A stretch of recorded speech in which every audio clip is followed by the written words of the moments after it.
Good afternoon. My name is Annette Maldonado. I'm the Senior Advisor for the Federal CIO Council, and welcome to the Women in Federal IT and Cyber Panel Discussion number 1. This event is part of the Women in Federal IT and Cybersecurity Professional Series, and this event is for government employees with a .gov or .mil email address.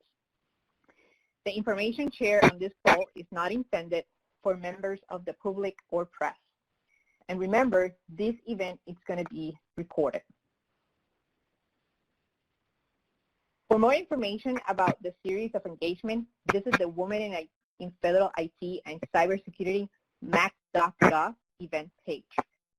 Remember to register for each event, and please register for the upcoming event, June 17, networking session number 1, and July 17, which is the panel discussion number 2. We will be sending an email after today's event with the necessary information. Before we start, I want to thank you to Digitalgov University here at GSA for partnering and providing the technical support for this webinar and the upcoming virtual events. If you would like to ask any questions to the panel, please use the chat box in the web link. We have muted all participants to avoid any background noise. If you have any questions about the Women in IT and Cybersecurity engagement, please send us an email to feedback@cio.gov. Again, feedback@cio.gov. And to start this event, I want to pass it to Shila. Hi, thanks Annette. I'm Shila Cooch, the Director of IT Policy at the Office of the Federal CIO, and I'm also today's moderator. I wanted to welcome you to the 3rd annual Women in IT event. Normally, we would be sitting in a room together, but as we all know, we're living in unprecedented times. And while we would rather see each other, we also want you to be safe and healthy. So we're using technology to make the best of the situation. As Annette mentioned, there will be an opportunity for you to ask questions and participate in our discussion, so you are encouraged to do so. A professional network should incorporate people with similar skills, but also those with a diverse background. These people will be the ones to encourage you, to go the extra mile with you, and often be the ones who are willing to have the difficult conversations that challenge you.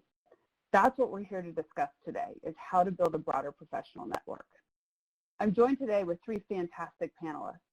Kyra Stewart is helping to lead the Technology Business Management Program Management Office at GSA. In this role, she supports TBM implementations across the federal government. With more than $90 billion spent on federal IT each year, her work is integral to increasing cost transparency and enabling a better data-driven decision-making. Our second panelist is Rotimi Abimbola, who comes to us from the Department of Interior, where she is the Chief of Staff for the Office of the Chief Information Officer. In this role, she serves as a leading voice for transforming the way technology is serving the diverse mission of the department. She leads with focus on ensuring the tech community is accessible and connected to the mission and the users they serve.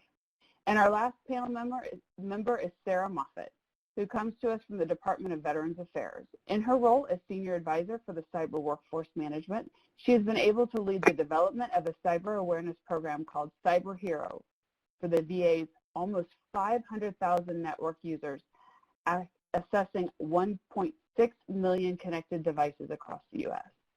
Thank you to all of you for agreeing to be on our panel today and share your experiences and wisdom with our audience. So let's get started.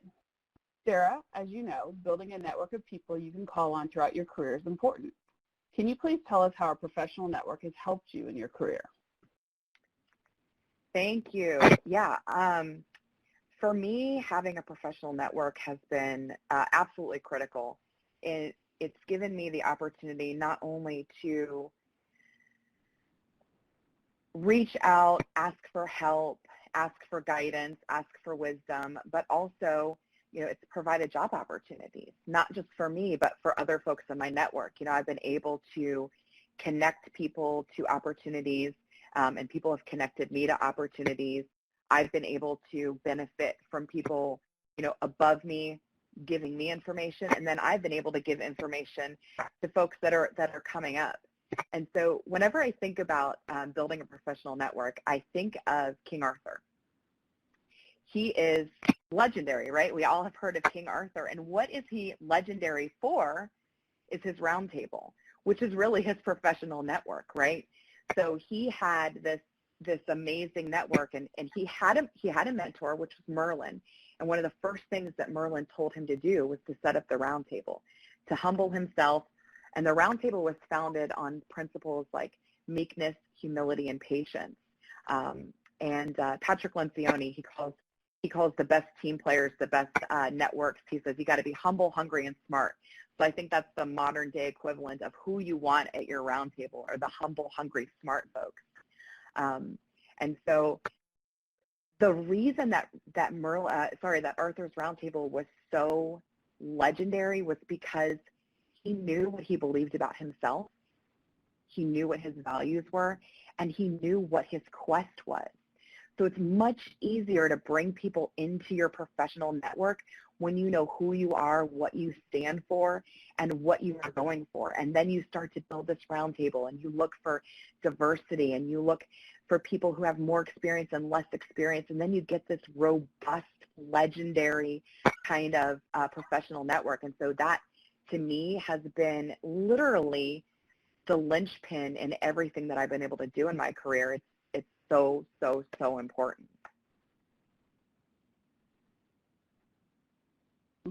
Humble, hungry, and smart. That's something that I also look forward to having people in my network that way. Kyra, what about you? Yeah, Sarah, that's a really good way to kick us off. I think we all look at our networks, and we have different titles for them, right? Your board of directors, whatever that may be. And I think there's a lot of value in the diversity in that group. And it reminds me of one of the benefits that I found in my network is that they pay in dividends in ways that I hadn't anticipated. They introduced me to diverse opportunities like grad school.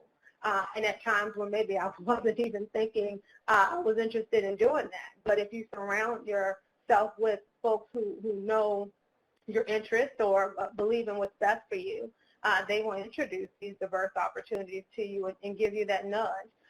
And interestingly enough, while some folks in my network made me aware of a grad school opportunity, there were other mentors and coaches who supported me while I did that. I spent 2 years in grad school while trying to work and run a program. So the network continued to show up and really enable me to be successful. I've had folks within my network nudge me and make me aware of board opportunities at universities. So things, again, that I may not have been interested in, but I think was well suited for, and they did too. So really diversified my experience and helped me diversify and broaden my resume. So those networks, if you ensure that they are diverse and you know who you are and what you want and surround yourself with individuals who align with that, it's not just direct job opportunities, it's all kinds of life opportunities that my network has provided me. I think they're so important, and that's why I'm excited to talk about it today. Fantastic. This kind of leads into the second question that we have. Warren Buffett says that we should surround ourselves with people who push us to do better and to be better. Rotimi, how do you surround yourself with individuals who are pushing you to expand your skill set? Thank you, and I really like the humble, hungry, and smart. I think that's something that regardless of where you are in your career, those are traits of any good leader. So nicely said, Sarah. I would say for me today, if I look on my journey thus far, which I'm humbly speaking I feel like I'm just starting, I'm around people that I admire, that people who I strive to be like when I grow up, right? And I think you really need to be intentional with building your network. So I don't see a network as like, oh, I've got 2,000 people on LinkedIn and my Instagram's blowing up. And like, that's the generation that we live in. But like, when you've had a hard day or you've experienced failure or you've just gone through really trying times, you lean on your network. So it's not like sending a cold call over LinkedIn. It's calling someone saying, hey, got a second? Can you talk? I want to run something by you. And I think that it's very easy for us to get to a place of wanting our network to be like your best friend. And I don't think that's the case. You really need people that challenge you, challenge your perspective, challenge your foresight. For me, especially in the tech space and even in our agencies, most of our colleagues are men, right? Most of them are, I think they could be my dad's age, but we are able to relate on a level of sharing a passion for the work that we do, sharing a passion for our mission, and knowing that we can learn from one another. So I think Sarah hit the nail on the head when she said, you really got to know what you're bringing to the table, but also truly believe, like be honest with yourself that you have room to grow. And once you believe that you have room to grow, you open yourself up and you attract yourself to strong people who can see farther than you, have walked in the same path that you're trying to walk in, and you listen. And sometimes that's hard.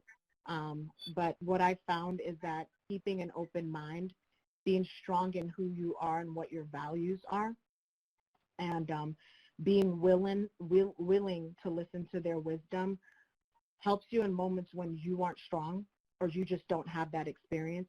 You can tap into the wealth of their experience and their strength to pull you through the challenges that you face, because no one knows it all, right? And so that's really the strength of being around folks who have walked where you're trying to walk, or have gone in different directions that you just have not had the opportunity to go into yet. And if I could, where, oh, go ahead.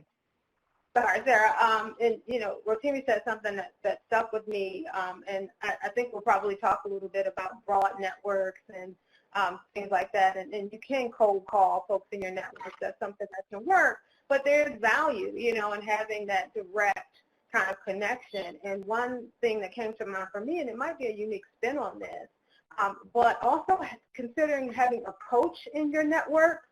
I've been a huge advocate for coaching. Love having a coach, an executive coach, a professional coach, and I would encourage folks to consider that too as a part of your round table or your board of directors. That's a very customized relationship. I enjoy that it keeps me accountable to my goals and focus. They ask the probing questions that help you kind of revisit what's important to you, as Sarah mentioned, so that you stay clear on what it is you truly want to do. Your organization may offer coaching to you. Consider reaching out to your HR department. The Chief Learning Officer in every organization has connections to the Federal Coaching Network, which is an opportunity to be coached by folks across government at no cost.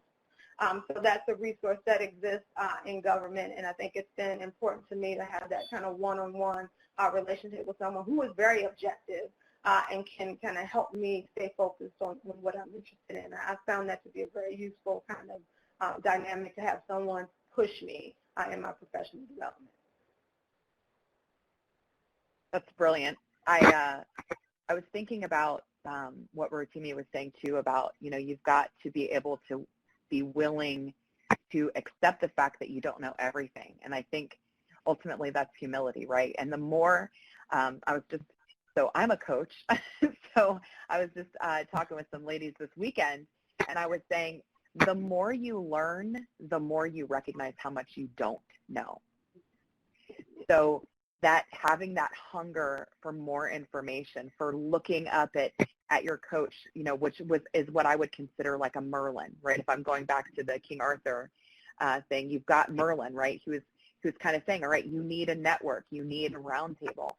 And then ensuring that you've got real diversity in your network. It's critical. I mean, if you look at Arthur, he's a 15-year-old kid. Who would have thought that this 15-year-old would have the heart of a leader and could pull the sword from the stone, right?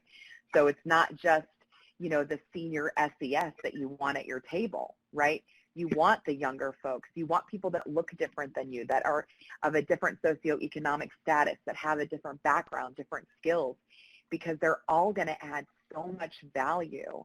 And, when you're in this position where you've got a job offer or you've got to make a critical career decision, you can call your kitchen cabinet, your roundtable, your board of directors and say, okay, I've got this opportunity.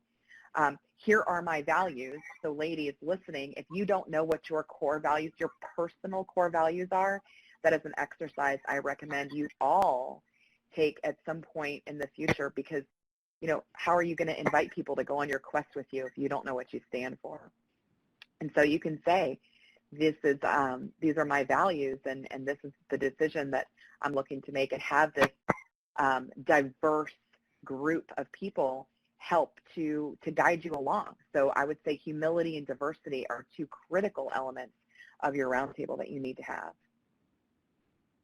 I have to agree with that. When I was looking at making a job change not too long ago, I went to my board of directors or my roundtable, and I asked the same questions, like, well, I really like this idea and this opportunity, and it was not the right opportunity for me. And the people that were around me, both older and younger, and had more experience and less experience, they all agreed at the same time. They're like, nope, that's not going to challenge you to be who you need to be. So having a good network of people that are willing to have those real conversations with you, I think is very, very important. But in addition, there's also groups that you can go to that can help you, connect you to the right areas and the right people. So Kyra, you actually talked about this a few minutes ago with the coaching thing. So are there other groups or organizations that have been instrumental in your network? Oh, so many. And again, I can't express the value in joining some kind of developmental program as a way to really grow your network. I happened to participate in the White House Leadership Development Program a few years ago. It's an annual program where employees from across government serve on a one-year detail to work on government-wide initiatives. The idea is that you're at the center of government, really looking to affect change across the broader landscape. We typically support the President's management agenda, and we're based in offices in OMB or GSA. But there are a number of selected programs like this. Some that come to mind are the President's Management Council, Interagency Rotation Program. The Partnership for Public Service has several, including Excellence in Government. There's also the CXO Fellows Program based in GSA, and it's open to employees at various GS levels and across disciplines, including IT. And I found that groups like this are helpful for so many reasons. A couple that stand out for me are they're really designed to put you in front of folks who are ready and willing to help, from identifying detail opportunities for you to providing informational interviews, which could be really helpful in understanding how other folks were successful and maybe got to positions that you're interested in. These folks are really willing to help. It's almost a given that really good professional development programs will immediately grow your network and really put you in touch with influencers who can be really beneficial in your own development. In addition to kind of the folks they put you in front of, the folks they put you beside. So you'll find that there are a lot of movers and shakers who are also looking to be a part of professional development programs. And those folks are actively seeking to build their network. And Sarah talked about how these really aren't usually competitive dynamics once you're in the program. It's folks who are happy to connect you with their connection. Right. And can direct you to areas that would also be useful to you. So you immediately grow your network by joining these programs. Shila was going to add something to what Kyra said, and I think she just shared so many great resources. I wish I knew this many years back, But I would say, going back to what Sarah said, you've got to be hungry to even take the steps that she's talking about, right? These opportunities don't just come to you. People don't just say, oh my God, I heard you're amazing 5 years ago, and I'd love to talk to you. You've got to put yourself out there. And so I think Kyra just shared some awesome resources, and hopefully I think we're going to share those with you guys as well. Yeah, absolutely. So one quick question for you, Rotimi. You mentioned about being hungry and being willing to put yourself out there. It's really hard, I think, for individuals that are not necessarily outgoing to put themselves out there in the line of wanting to speak at events or wanting to participate in things. What advice would you give to somebody about that, of how to get involved, or what the first step should be to take? That's a great question, and I was thinking about this. I would say, so I'm a millennial, and I remember when I left college, I thought everyone should know that I'm amazing. Okay, I don't know how you don't know me. And then I got into the workforce, and people were like, sit down, number 5,725, and take a number, And I realized that where you are right now is a place that you can influence. And so start there. Whatever your project is, whatever you've been given, start there and be diligent and I will dare to say be excellent in the work that you do. I truly believe your work will speak for you. You don't have to get up on a table and say blah, blah, blah. As long as you're consistent, people are watching. People see that. Outcomes speak, results speak. And so I just encourage you that you don't necessarily need to feel stuck. Start where you are. Start demonstrating excellence where you are. That gives you a platform to speak from. That gives you a platform for people to tap into you as a resource to use. And then that builds your confidence too. So I would say regardless of where you are in your career, start from where you are today and build from there. And that will be eventually what propels you on your own individual journey, because everyone's journey is different. And we all have our own unique superpowers, right?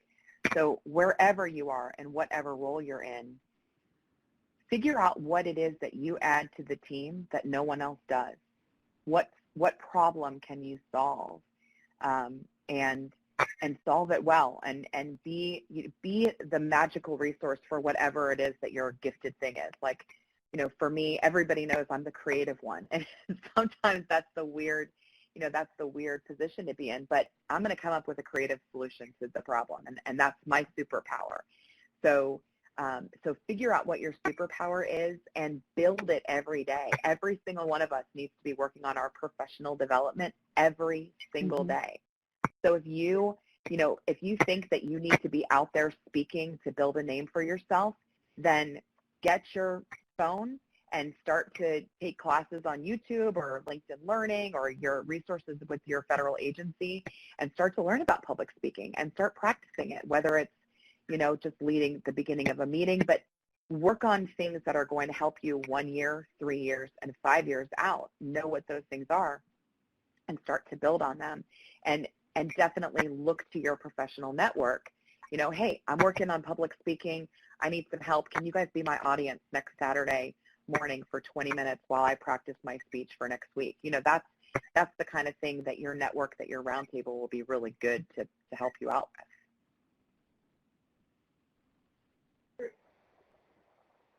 As leaders in your respective field, each of you understand the importance of the value of developing others around you. We've talked about a lot of ways that we can help ourselves be better leaders.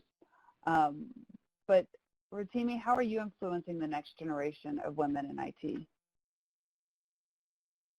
So thank you, Shila. I'll go back to when I started my career. I knew I was interested in technology, but I needed a sounding board. I needed folks to talk to, and those resources were not readily available to me. And so some of the advice I just gave is what I did, which is focus on where I was in the company I was in, it was in the private sector, and just started letting my work speak for me, and as those doors opened, started to kind of share my desires, some of my aspirations, and test them with people. And out of my disappointment for not finding those resources, even when I put myself out there, I started to build my own network of women who recently graduated and needed a sounding board, felt a little lost coming out of school. Many of these women are all high achievers, but there wasn't this linear path. And so I think it's not just a nice to do. For every woman, regardless of where you are in your career, you have something to give and to offer to the next generation.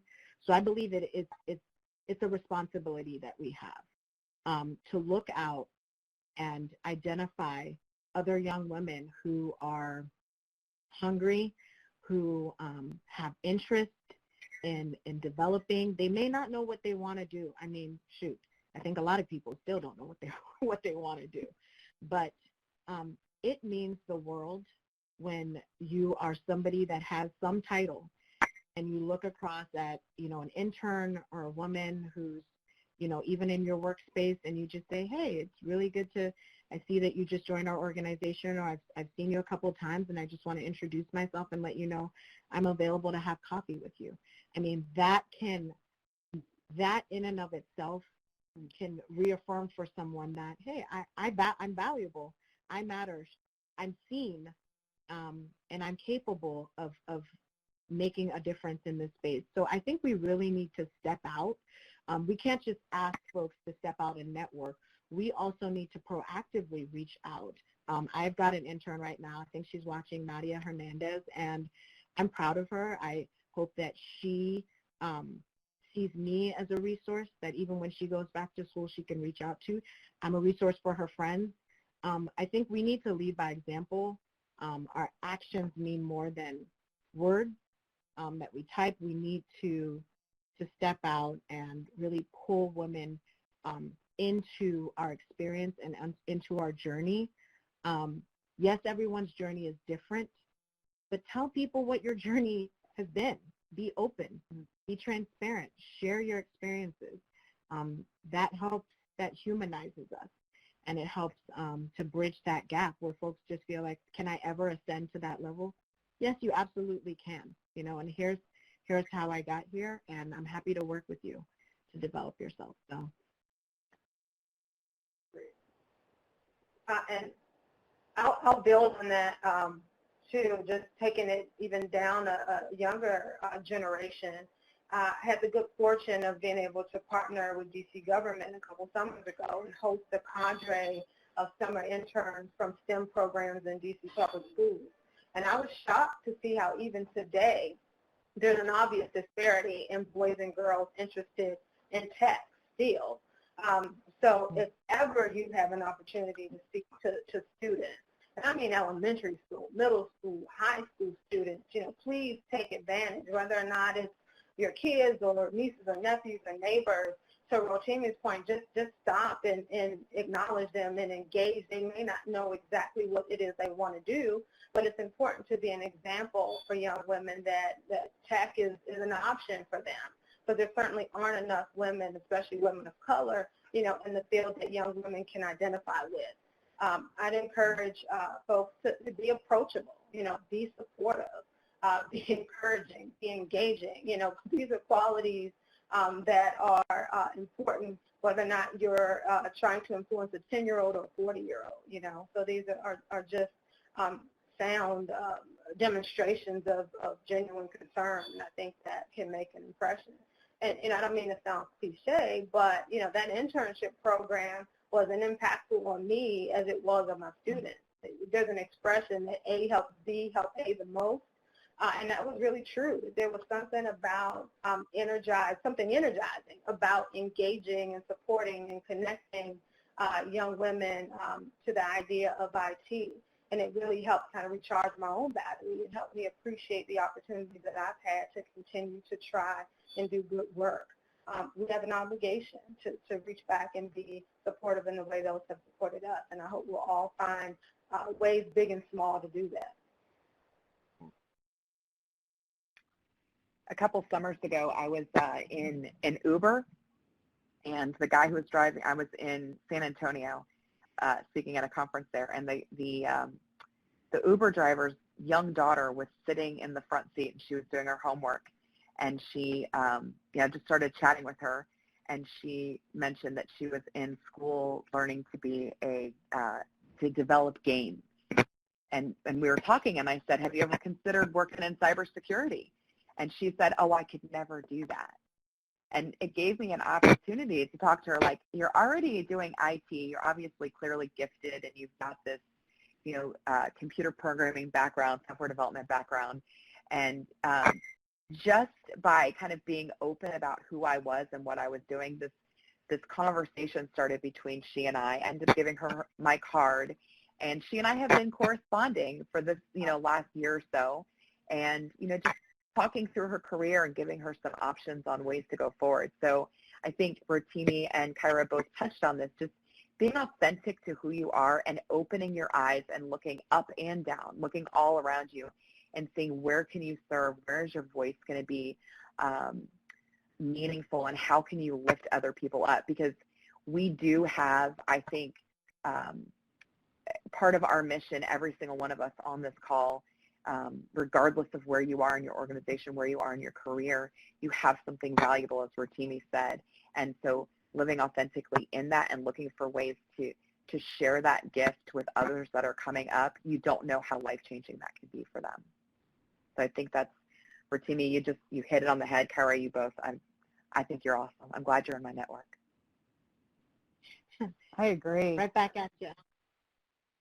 So we've kind of danced around the topic of mentorship and being a mentor. And it sounds like each one of you have been a mentor in one way, shape, or form.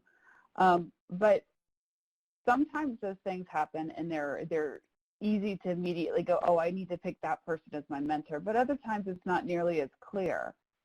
What suggestions would you give to our audience about finding a mentor for themselves?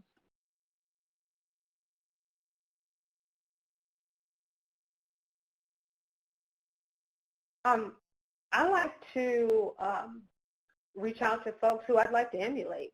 I think, that was mentioned before, who has and it's not even who has the job I want. Who's the kind of professional I aspire to be?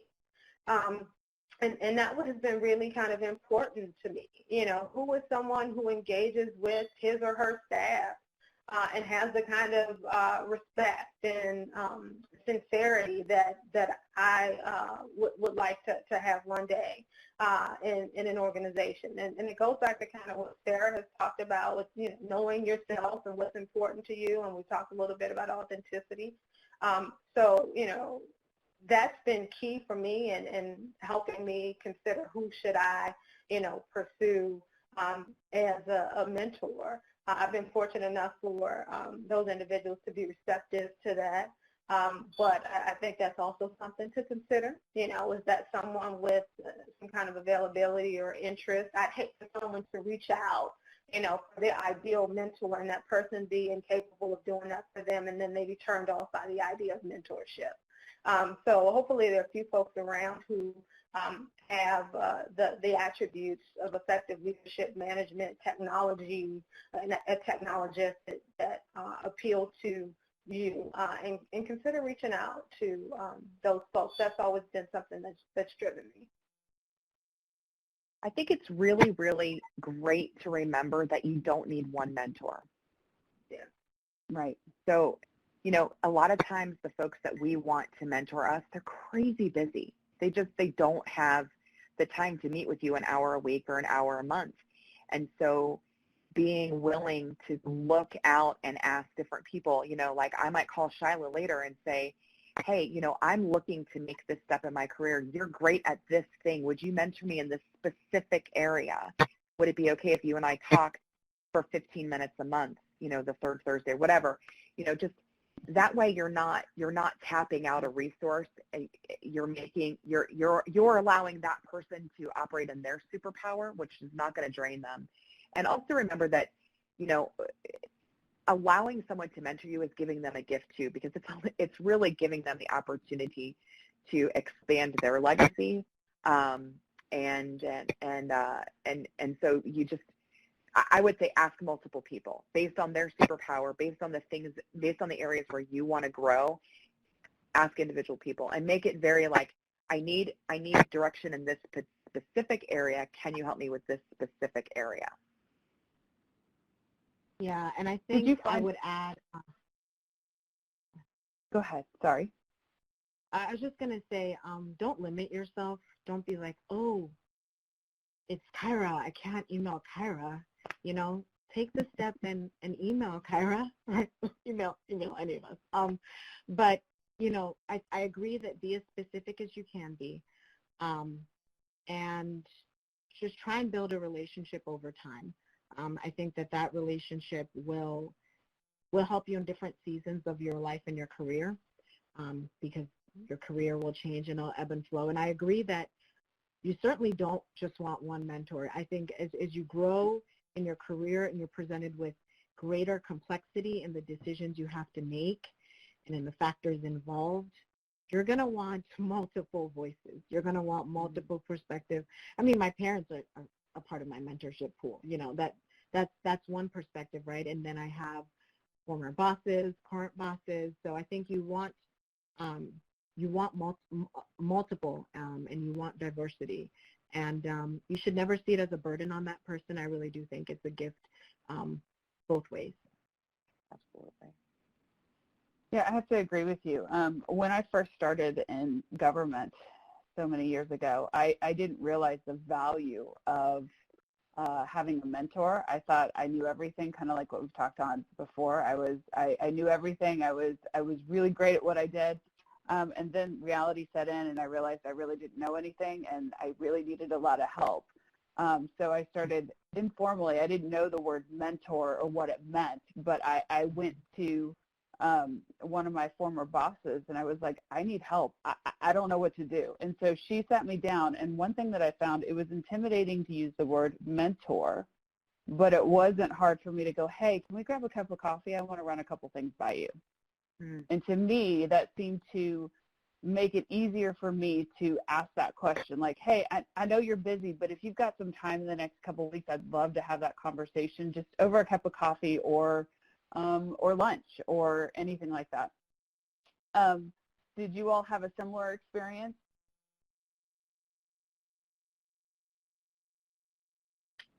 Yeah, for me, there was a lady that I used to see around when I worked at HHS. Her name is Robin, and she's like dynamite leader. I mean, she's the kind of leader I want to be like. She's, you know, she gets it done. She knows about her business, but she's also hysterical, and you just want to be around her all the time.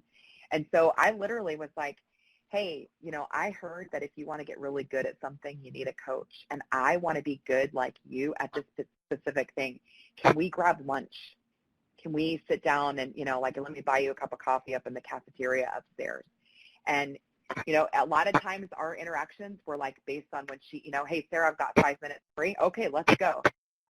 But, you know, it wasn't like, hello, person, I would like for you to be my formal mentor and dedicate your life to me. It was like, hey, you got 10 minutes? I want to know how to be funny and serious at the same time. Can you please help me? Something I want to tap onto that Sarah said is that oftentimes we're intimidated by the strength of others. We're like, oh, how is she so funny? How is she so funny? And still she meets everything under budget and on time, and, you know, her outfits are amazing and da-da-da-da, right?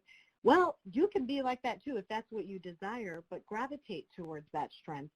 Don't shy away from it. And so what Sarah did to approach her and say, hey, there are these attributes that you have, there are these traits that I someday, you know, want to possess, and I'd love for us to just chat. I think you start from it's always good to admire and amplify women that you see are doing really well.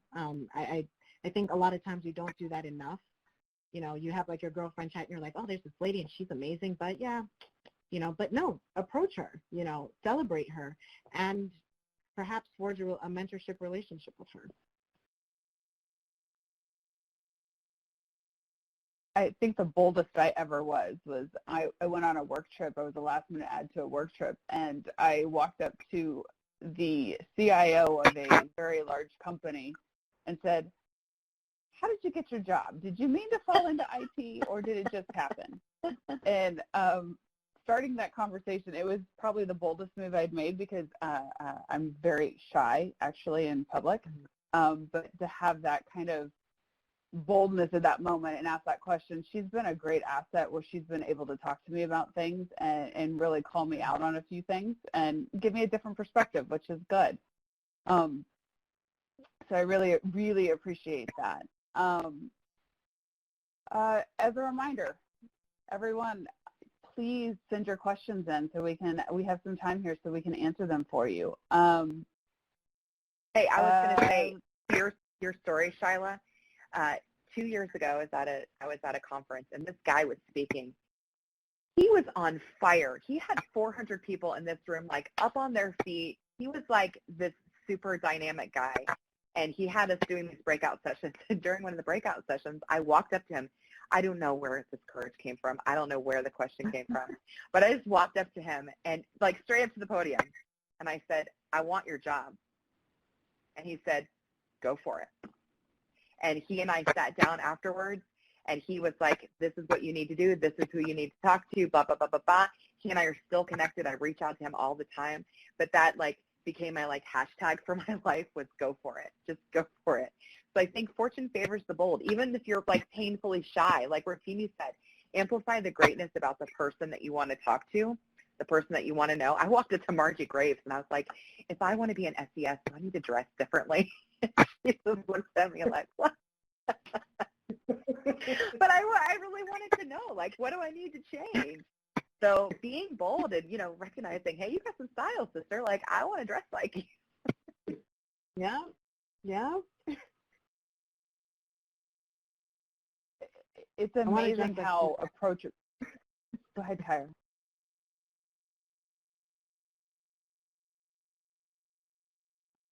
We're also polite, aren't we? Oh, yeah, silence is hitting the group here. It's amazing how approachable people really are. I grew up in a small town where I was afraid to talk to anybody about anything, and so coming into D.C., which is a big city for me, I was part of the one-stoplight town world. I was afraid to approach anybody about anything. So being able to walk up to Margie Graves and say, you got some style and I want to dress like you is kind of bold. I appreciate that, though. I really do. I think I had a similar conversation with Suzette, actually, when I came on board. I'm like, I love the colors. Where can I find those?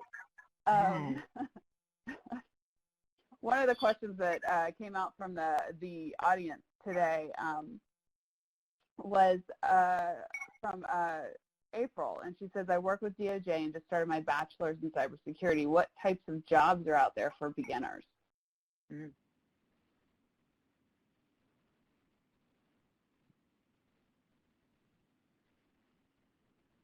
Is April working in the cyber field right now? That's my question. Go ahead, Kyra. I'm going to be quiet. No, if you can talk to it specifically. I was just going to mention, I think it was last summer, it was a huge fair around IT positions, and there's always a need for it. Unfortunately, that's one fun fact that I don't own today. So I don't know if any of you guys know something more specifically, more recent. So I can touch on this. Oh, okay. Rotimi, why don't you go first? Okay, I'll go first because I think you can then buttress all the points and I'll defer everything to you. But I think starting from, as Sarah said, we don't know what you're doing now apart from school if you're already working. But I think internship opportunities are great opportunities to kind of test the waters and enter the federal workforce. And then there are a bunch of other programs that just give you a path towards ascending and learning. I know in our organization, we take a lot of entry-level employees through our help desk team and work and desktop support and some analyst positions. So I'm pretty sure that by reaching out to the folks here, you can learn more about some of those entry-level opportunities. Right, and I'm going to put a shameless plug in for career path programs. So over at DHS, that's one of the agencies that I came from, they did have a cyber career path program where they were bringing in individuals that were in college and helping them to go through a program that would give them a job at the end. I know CISA is in the process of dealing with that as well. So a lot of agencies out there really are looking for cyber talent and people that are really interested in being a part of the mission. If you're interested in that, please don't hesitate to reach out to us. We'll be happy to. I can at least connect the dots for you a little bit.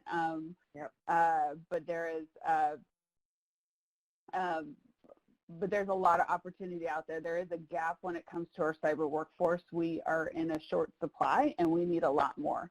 So please, again, there are plenty of opportunities out there, and we're happy to share those with you one-on-one as well. And I was going to add one more resource for April and others. OPM now has a website, Open Opportunities, and it's about details across government and different spaces. Some of them are even virtual, part-time, 20% of your time. So that might be an area. I think it mentioned that she was at DOJ currently. So for feds across government. So I would go there and then keyword search, cybersecurity and see if there might be some smaller opportunities there. And they may not be, hardcore cyber, but it might be some type of project management or assistance in a project in that space. So at least you could get an opportunity to get some exposure to folks who are working there, who can keep you in mind as you develop or evolve in your own studies. Open Opportunities is a great resource for everyone looking to kind of dip your toes in the water and maybe see what different opportunities exist. Yeah, and April, just from a super practical perspective, go pull up the NICE Workforce Framework and look at some of the jobs and look at the knowledge, skills, and abilities that you need for those jobs. And by the way, you can email me at sarah.moffat@va.gov, and I will help guide you through that. But that will give you a chance to look at some of the some of the different jobs there are. And what you can do is start to look at the knowledge, skills that you need for those areas. Start to build those up. And then just like Kyra and Rotimi and Shila all said, get little pieces of experience. Offer to help out with a project, look for an open opportunity, because that way when a job opens up at a GS 9 or 11, you will have enough experience that you can put on your federal resume that you have done this work for a year to qualify for that grade. So you need to be real practical about exactly the skills that you need. Look out and see if there's some free certs that you can get. But again, I'm happy to walk you through that. Cyber workforce is my background, so totally happy to do that for you. And just if you ever have spoken with or heard Venus Goodwine, she's a CISO of USDA. She spoke last year at the Federal Women in IT Conference, and she said when she decided she wanted to be a CISO, she went out on LinkedIn and everywhere else, or probably not LinkedIn, but whatever the equivalent was 10 years ago, and she made a list of all the things that she needed to do to be a CISO, all the experiences she needed to have, all the knowledge she needed to have, and she just went through it, check, check, check, check, check, and then she's a CISO. Just be real calculated about what you need to do, and then go do it.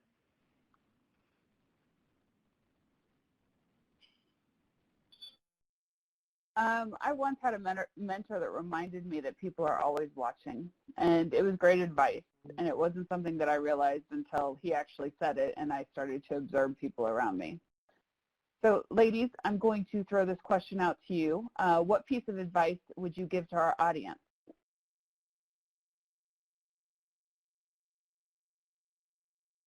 One that comes to mind for me, and it's really simple, it's see a need, fill a need. And Rotimi hit on that for me, that, it's not always the sexy project or the grandiose opportunities that really position you for the most success. It's, what needs to get done, in your office or your organization. And sometimes I found it's those things that are the least appealing, that folks aren't knocking down the door to get to. So if it's, reviewing a document or developing a PowerPoint or something more significant, like helping to stand up a program or a capability, it really is important to see that need and feel it, to show up, step in, and do the work. I've done that in ways that, I felt like I was just helping out, but people noticed, and they remembered. And that, demonstration of professional willingness and support can precede you, in the workplace and help grow your networks in ways that you don't even realize. And so, see a need, feel a need. Help out where there is the opportunity. You might not have the mentor. You may not have been selected for the developmental program, but there is some opportunity that you have today to make an impression. And I would encourage folks to take advantage of that. That will grow your network. That will grow your reputation. And that could very well lead to the opportunity that you're seeking.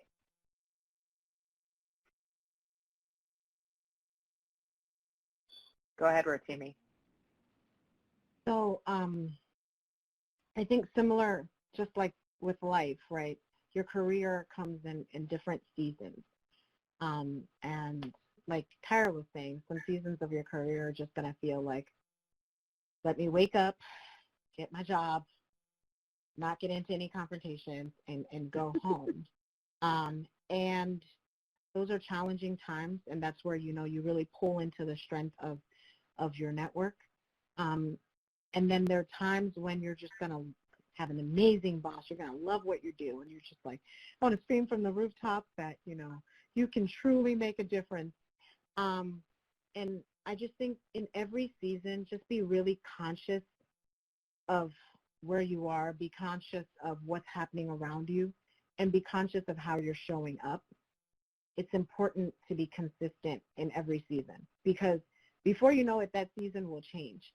And you want to look back and believe that you did your best, believe that you showed up in the best way you could, and especially as public servants, we served with honor at really in a high level of excellence. So I really do think that consistency across seasons is extremely, extremely important, how you show up. And then the other thing I'll say is that your season will come. If you feel like you haven't shined, you haven't been recognized, you've just been this unsung hero, your time will come.